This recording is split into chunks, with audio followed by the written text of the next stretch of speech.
Good morning, students.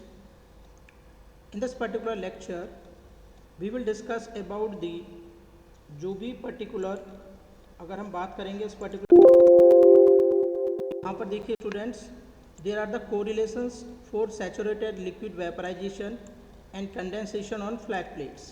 Okay, so this is the correlation for saturated liquid vaporization condensation on a flat plate. The derivation we will derive.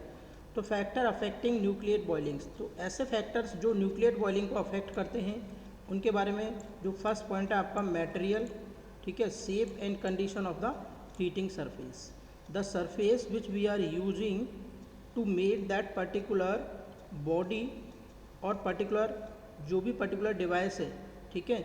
अगर हम बात करते हैं उसके अंदर तो उसकी जो मटेरियल है, उसका जो शेप है और उसकी जो कंडीशन है हीटिंग सरफेस की, ये तीनों ही फैक्टर क्या करेंगे, न्यूक्लिएट बॉइलिंग को अफेक्ट करेंगे. ठीक है स्टूडेंट्स, जैसे आप देख सकते हैं the boiling heat transfer coefficient जो होता है आपका, that depends greatly on the material of the heating surface. जो हीटिंग सरफेस है उसकी मटेरियल के ऊपर डिपेंड करेगा under identical condition of pressure and temperature difference. It is different for different metals. ये अलग अलग मेटल्स के लिए क्या होता है, अलग अलग होता है. जैसे एग्जांपल है copper has high value than steel, zinc and chromium. Next one is the heat transfer rate are also influenced. जो हीट ट्रांसफ़र रेट है वो आल्सो अफेक्टेड होती है by the condition of heating surface. जो heating surface की condition होती है उससे. तो a rough surface gives a better heat transmission than when the surface is either smooth or has been coated, यानी smoothness, weakness, the metal tendency to get wetted. ठीक है, तो हम कह सकते हैं कि जो मटेरियल है उसका शेप है और जो उसकी हीटिंग सरफेस की कंडीशन है, both will affect the nucleate boiling. Next one is the liquid property. Through experiment it has been observe that the size of the bubble increases. Nucleate boiling में जो bubble का size increase होता है with the dynamic viscosity of the liquid. When the dynamic viscosity of the liquid increase होती है with increase in the bubble size. अगर dynamic viscosity increase होगी तो बबल का साइज क्या होगा, increase होगा. frequency of bubble formation will decrease. अगर बबल का साइज डिक्रीज होगा तो जो फ्रीक्वेंसी है बबल फॉर्मेशंस की that will decrease which result in reduced heat transfer. अगर मान के चलिए जो बबल फॉर्मेशंस है वो आपकी उसकी फ्रीक्वेंसी कम हो जाएगी, then we can say that the heat transfer will reduce. तो हीट ट्रांसफ़र क्या हो जाएगा, रिड्यूस हो जाएगा. Further high thermal conductivity of the liquid improve the rate of heat transfer. अगर किसी पर्टिकुलर लिक्विड की थर्मल कंडक्टिविटी हाई है then it can improve the rate of heat transfer. तो ये हीट ट्रांसफ़र की जो रेट है उसको इम्प्रूव कर सकता है. Next one is the pressure. The pressure influences the rate of bubble growth. जो पर्टिकुलर प्रेशर है वो इन्फ्लुएंस करता है, प्रभावित करता है the rate of bubble growth and in turn also affect the temperature difference. और क्या करेगा, टेम्परेचर डिफरेंस को भी अफेक्ट करेगा, जैसे Ts minus T infinite causing heat flow. ठीक है, जिससे क्या होगा, आपकी हीट फ्लो अफेक्टेड होगी. तो for a boiling liquid the maximum allowable heat flux first increases with pressure until critical pressure is reached and thereafter it decline. तो उसके बाद ये क्या कम हो जाएगा. नेक्स्ट आगे चलते हैं. That next one is mechanical agitations. तो experiment have shown that the heat transfer rate increases with increase in the degree of agitations. अगर बच्चों डिग्री ऑफ एजिटेशंस इंक्रीज करती है तो जो हीट ट्रांसफ़र रेट है that will increase in the boiling, nucleate boiling process. अब कुछ nucleate boiling के कोरिलेशंस हैं and that are not much important from exam point of view. Exam point of view से इतने ज़्यादा इंपॉर्टेंट नहीं है, but if you can easily memorize these relations then it will be beneficial for you. In boiling heat transfer अगर हम बात करते हैं, driving force is excess temperature.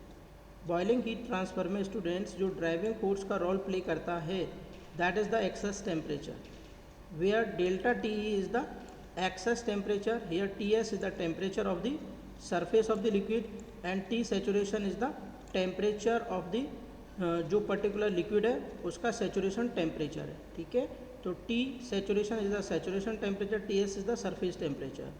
Then for boiling process the governing equation is given by तो जो boiling process है उसके लिए जो गवर्निंग इक्वेशन है वो किसके द्वारा गिवन होती है, Q is equal to H A delta T E. H क्या आपका कन्वेक्टिव हीट ट्रांसफर कॉफिशिएंट है, ए क्या आपका एरिया है, ठीक है, और डेल्टा टी ई क्या है आपका एक्स टेम्परेचर है, ठीक है। A is the cross section area, s is the heat transfer coefficient, delta T e is the temperature difference यानी excess temperature. Then we can find out the rate of heat transfer, किस पर depend कर रहा है, H के ऊपर, ए के ऊपर और डेल्टा टी ई के ऊपर, ठीक है। तो where H is the boiling film coefficient बोल सकते हैं इसको। Since no analytical solution is available for boiling heat transfer, कोई भी particular analytical solutions boiling heat transfer के लिए अवेलेबल नहीं है due to difficult fluid behaviour, empirical relations are used for engineering calculation, some of them are given in the following subsections. जैसे कुछ यहाँ पर दे रखे हैं बट जैसे देखिए न्यूक्लिएट पूल बॉइलिंग है, Rohsenow has recommended the following correlation. Rohsenow ने एक कोरिलेशंस दिया था बॉइलिंग हीट ट्रांसफ़र के लिए, that is q s is equal to mu l into H F g bracket g into rho l minus rho b upon sigma की power half c p l delta T e upon c S l into में h F g into में p r Prandtl number की power n की power q, ठीक है। इस relations में अगर आप देखेंगे जो पर्टिकुलर वेरिएबल्स हैं, जैसे क्यू एस क्या है, सरफेस हीट फ्लक्स यानी heat flow per unit area, mu L क्या है आपका लिक्विड की विस्कोसिटी है केजी पर मीटर पर सेकेंड में, एच एफ टी क्या है एंथैल्पी ऑफ वेपराइजेशन है, ठीक है स्टूडेंट्स, रो एल क्या है density of the saturated liquid है, ठीक है, रो बी क्या आपकी density of the saturated vapour है, सिग्मा क्या आपका surface tension of the liquid vapour interface, जो लिक्विड वेपर का इंटरफेस है उसके ऊपर सरफेस टेंशन है, सी पी एल क्या है specific heat of saturated liquid है, डेल्टा टी ई क्या है T S minus T saturation यानी एक्सेस टेम्परेचर है, सी एस एल क्या आपका सरफेस फ्लूइड कांस्टेंट है, एन क्या आपका another constant which depend upon the liquid and the surface, for water N is equal to 1 है, while for other liquid N is equal to क्या आपका 1.7 है। Next है आपका critical heat flux for nucleate cool boiling, ठीक है।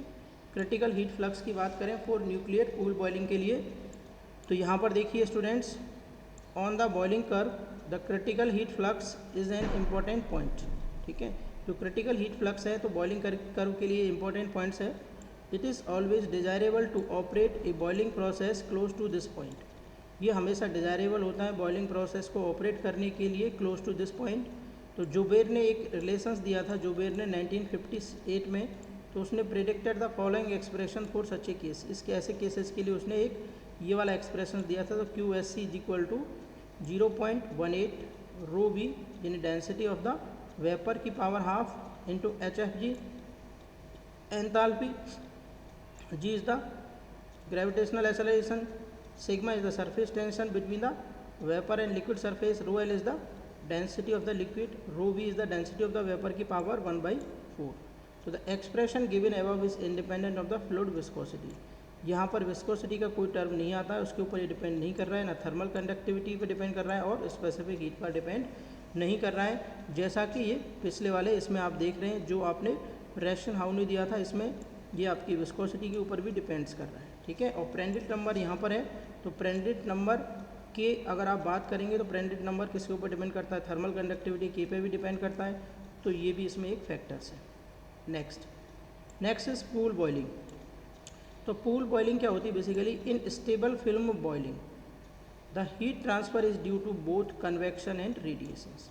अगर मान के चलिए बॉइलिंग आपकी अकर हो रही है, ठीक है, और बॉइलिंग कैसी हो रही है, स्टेबल बॉइलिंग हो रही है, ठीक है।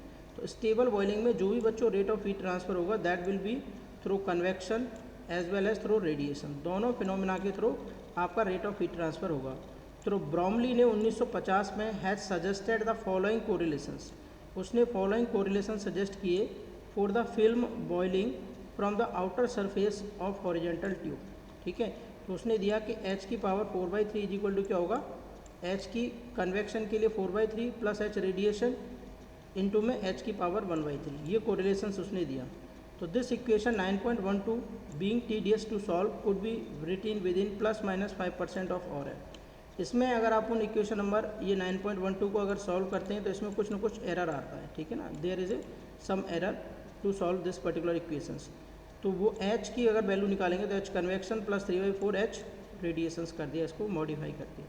तो यहाँ पर देखिए the convective coefficient H convective in the absence of radiation is given by, तो जो कन्वेक्टिव कॉफिशिएंट है उसकी वैल्यू आपकी इस तरीके से in the absence of radiations क्या गिवन है कि 0.62 के वी की power q rho v rho l minus rho b g h F g into में plus 0.4 c p v into delta t. ठीक है स्टूडेंट्स, ये आपका कंप्लीट हो गया यहाँ पर। ठीक है, और divided by mu V D यहाँ पर ये पावर होगी आपकी 1/4। ठीक है स्टूडेंट, तो this power will be 1/4 where D is the outer diameter of the tube, जहाँ पर डी क्या है, ट्यूब का आउटर डायमीटर है। The vapour properties in the above equations are evaluated at arithmetic mean of the surface and saturation temperature. ठीक है, तो ये बच्चों क्या है, दीज आर द कोरिलेशंस। जैसे रेडिएटिव हीट ट्रांसफर के लिए कन्वेक्टिव हीट ट्रांसफर कोफिशिएंट क्या होगा, H radiations 5.67 10⁻⁸ epsilon T S की पावर 4 माइनस टी सेचुरेशन की power 4 divide by T S minus T saturation. तो आपको ये याद नहीं करने हैं, अगर क्वेश्चन में ये दे रखा है एच रेडिएशंस के लिए तो बाकी वैल्यू पुट अप करके आप H convective heat transfer coefficient radiation के लिए निकाल सकते हो और रेडिएशंस और कन्वेक्शन के लिए निकालने के बाद में आप हीट कन्वेक्टिव कोफिशिएंट एच की वैल्यू फाइंड आउट कर सकते हो। ठीक है students, thank you very much.